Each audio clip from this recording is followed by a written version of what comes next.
Hello everyone, welcome to ನಮ್ಮ Kannada kitchen. ಇವತ್ತು ಗುಲಾಬ್ ಜಾಮೂನ್ ಮಾಡ್ತಾಯಿದ್ದೀನಿ. ತುಂಬ ಸಾಫ್ಟ್ ಹಾಗೆ ಟೇಸ್ಟಿಯಾಗಿ ಬಂದಿತ್ತು ಗುಲಾಬ್ ಜಾಮೂನ್ ಅಂತೂ. ಸೊ ಒಂದ್ಸಲ ಆದರೂ ಟ್ರೈ ಮಾಡಿ ನೋಡಿ, ತುಂಬ ಈಸಿ ಮಾಡೋದು. ಸೊ ಈಗ ಹೇಗೆ ಮಾಡೋದು ಅಂತ ನೋಡ್ಕೊಂಬರೋಣ ಬನ್ನಿ. ಸೊ ಮೊದಲಿಗೆ ನಾನಿಲ್ಲಿ MTR ಗುಲಾಬ್ ಜಾಮೂನ್ ಮಿಕ್ಸ್ ಪೌಡರ್ನ ತೊಗೊಂಡಿದ್ದೀನಿ. ನೀವು ಬೇರೆ ಬ್ರ್ಯಾಂಡ್ಸಿನ ಕೂಡ ಯೂಸ್ ಮಾಡ್ಬೋದು, ಬಟ್ ನಾನು ಸಜೆಸ್ಟ್ ಮಾಡೋದು MTR ಸಜೆಸ್ಟ್ ಮಾಡ್ತೀನಿ. ಈಗ ಶುಗರ್ ಸಿರಪ್ ರೆಡಿ ಮಾಡ್ಕೋಬೇಕು. ಅದಕ್ಕೆ ಒಂದು ಕಡಾಯಲ್ಲಿ ನಾನು 1 ಕಪ್ ಆಗೋಷ್ಟು ಸಕ್ಕರೆನ ಆ್ಯಡ್ ಮಾಡ್ತಾಯಿದ್ದೀನಿ. ಅದಕ್ಕೆ ನಾನು 1.5 ಕಪ್ಪಷ್ಟು ನೀರನ್ನ ಹಾಕ್ತಿದ್ದೀನಿ. ನೀವು 2 ಕಪ್ ನೀರು ಕೂಡ ಹಾಕ್ಕೋಬೋದು, ಬಟ್ ನನಗೆ ಶುಗರ್ ಸಿರಪ್ ಸ್ವಲ್ಪ ಕಮ್ಮಿ ಬೇಕಿತ್ತು, ಹಾಗಾಗಿ ನಾನು ಸ್ವಲ್ಪ ಹಾಕಿದ್ದೀನಿ. 1.5 ಕಪ್ಪಷ್ಟು ನೀರು ಹಾಕಿದ್ದೀನಿ. ಈಗ ಗುಲಾಬ್ ಜಾಮೂನ್ ಮಿಕ್ಸ್ ಪೌಡರ್ ಏನಿದೆ ಅದನ್ನು ಒಂದು ಬಾಣಲೆಗೆ ತೆಗೆದ್ಬಿಟ್ಟು ಅದಕ್ಕೆ ನಾನು 1 ಟೇಬಲ್ ಸ್ಪೂನ್ ಆಗೋಷ್ಟು ತುಪ್ಪನ ಆ್ಯಡ್ ಮಾಡ್ತಾಯಿದ್ದೀನಿ. ತುಪ್ಪ ಏನಕ್ಕೆ ಆ್ಯಡ್ ಮಾಡೋದು ಅಂತಂದರೆ ಗುಲಾಬ್ ಜಾಮೂನ್ ಸಾಫ್ಟಾಗಿ ಬರಲಿ ಅಂತ ಹೇಳಿ. ನಿಮಗೆ ಬೇಡ ಅಂತಂದರೆ ತುಪ್ಪನ ಸ್ಕಿಪ್ ಕೂಡ ಮಾಡ್ಕೋಬೋದು. ತುಪ್ಪನ ಹಾಕಿದ ನಂತರ ಪೌಡರಲ್ಲಿ ಚೆನ್ನಾಗಿ ಮಿಕ್ಸ್ ಮಾಡ್ಕೋಬೇಕು.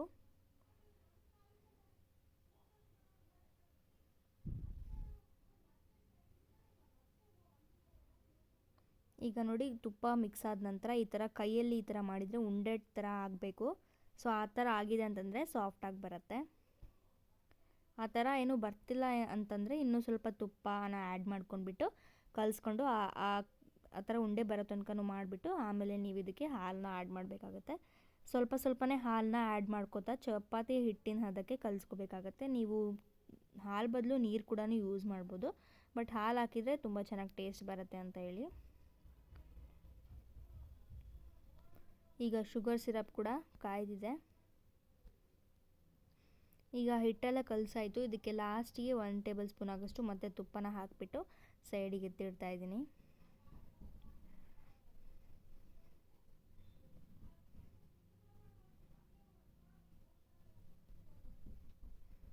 ಈಗ ಏಲಕ್ಕಿ ನಾನಿಲ್ಲಿ ಒಂದು 3 ಏಲಕ್ಕಿನ ತೊಗೊಂಡಿದ್ದೀನಿ.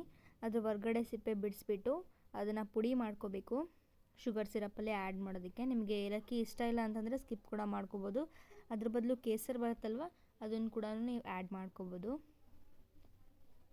ಈಗ ಏಲಕ್ಕಿ ಪೌಡ್ರನ್ನ ಆ್ಯಡ್ ಮಾಡಿ ಮಿಕ್ಸ್ ಮಾಡ್ತಾಯಿದ್ದೀನಿ. ಇದೊಂದು 5 ನಿಮಿಷ ಕುದ್ರೆ ಆಮೇಲೆ ಇದನ್ನು ನಾವು ಇಳಿಸ್ಕೋಬೋದು. ಹಾಗೆ ಸಕ್ಕರೆ ಕರಗಿದ ನಂತರನೇ ಏಲಕ್ಕಿ ಪೌಡರ್ನ ಆ್ಯಡ್ ಮಾಡ್ಕೊಳ್ಳಿ. ಈಗ ಎಲ್ಲ ಬಾಲ್ಸ್ನೂ ರೆಡಿ ಮಾಡ್ಕೊತಾ ಇದ್ದೀನಿ. ನಿಮಗೆ ಯಾವ ಸೈಜಲ್ಲಿ ಬೇಕೋ ಆ ಸೈಜಲ್ಲಿ ನೀವು ಮಾಡ್ಕೋಬೋದು.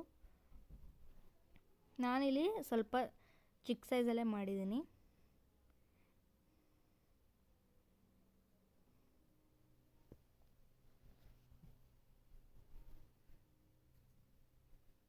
ಯಾವ ರೀತಿ ಬಾಲ್ಸ್ ಮಾಡಬೇಕು ಅಂತೇಳಿ ಎಲ್ಲರಿಗೂ ನಾರ್ಮಲಾಗಿ ಗೊತ್ತೇ ಇರುತ್ತೆ.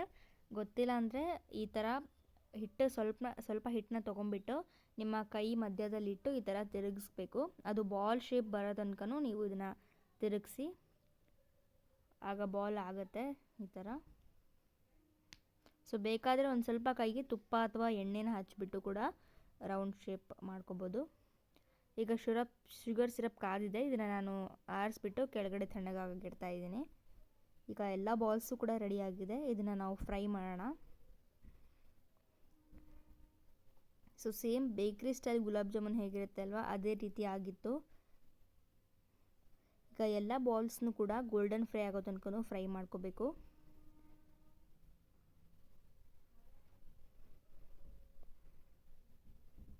ಸೊ ನೀವು ಬೇಕು ಅಂದರೆ ತುಪ್ಪದಲ್ಲಿ ಕೂಡ ಫ್ರೈ ಮಾಡ್ಕೋಬೋದು. ಒಬ್ಬೊಬ್ಬರು ಕರಿತಾರೆ ತುಪ್ಪದಲ್ಲಿ, ಅದರ ಟೇಸ್ಟ್ ಕೂಡ ತುಂಬ ಚೆನ್ನಾಗಿರುತ್ತೆ. ಬಟ್ ಎಣ್ಣೆಯಲ್ಲಿ ಫ್ರೈ ಮಾಡಿದರೂ ಕೂಡ ನಡೆಯುತ್ತೆ.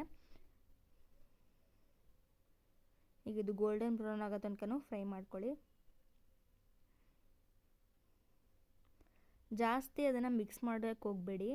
ಸ್ವಲ್ಪ ಒಂದು ಸೈಡ್ ಬ್ರೌನ್ ಆಗಿದೆ ಅಂತಂದರೆ ಇನ್ನೊಂದು ಸೈಡ್ ತಿರುಗಿಸ್ಬಿಟ್ಟು ಅದನ್ನು ಕೂಡ ಸ್ವಲ್ಪ ಬ್ರೌನ್ ಆಗೋ ತನಕ ಕಾದು ಆಮೇಲೆ ತೆಗೆದುಬಿಡಿ. ಒಂದು 2-3 ನಿಮಿಷದಲ್ಲೇ ಇದು ಬ್ರೌನ್ ಆಗಿಬಿಡುತ್ತೆ.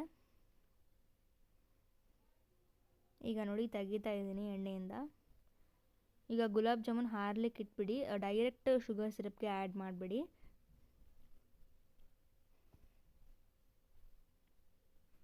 ಸೊ ಗುಲಾಬ್ ಜಾಮೂನ್ ಅಂದರೆ ಯಾರಿಗಿಷ್ಟ ಇರಲ್ಲ, ಎಲ್ಲರಿಗೂ ಇಷ್ಟ ಇರುತ್ತೆ. ಅದರಲ್ಲೂ ಇದ್ರ ಜೊತೆ ಐಸ್ ಕ್ರೀಮ್ನ ಆ್ಯಡ್ ಮಾಡ್ಕೊಂಡು ತಿಂದರೆ ಇನ್ನೂ ಸಖತ್ತಾಗಿರುತ್ತೆ. ಒಂದ್ಸಲ ಟ್ರೈ ಮಾಡಿ ನೋಡಿ.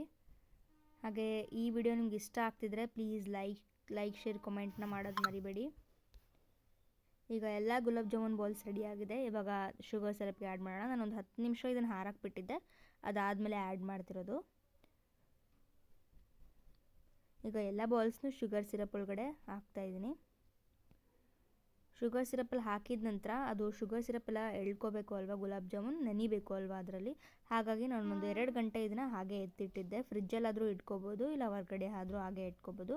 ನೋಡ್ತಿರ್ಬೋದು ಒಂದು 2 ಅವರ್ ಆದಮೇಲೆ ಇದು ಯಾವ ರೀತಿ ಆಗಿದೆ ಅಂತೇಳಿ. ಗುಲಾಬ್ ಜಾಮೂನ್ ರೆಡಿನೇ ಆಗೋಯಿತು. ಸೊ ಈ ವಿಡಿಯೋ ಇಷ್ಟ ಆದರೆ ಪ್ಲೀಸ್ ಲೈಕ್ ಮಾಡಿ, ಶೇರ್ ಮಾಡಿ, ಕಮೆಂಟ್ ಮಾಡಿ, ಹಾಗೆ ಸಬ್ಸ್ಕ್ರೈಬ್ ಮಾಡೋದನ್ನ ಮರಿಬೇಡಿ. Thank you, bye.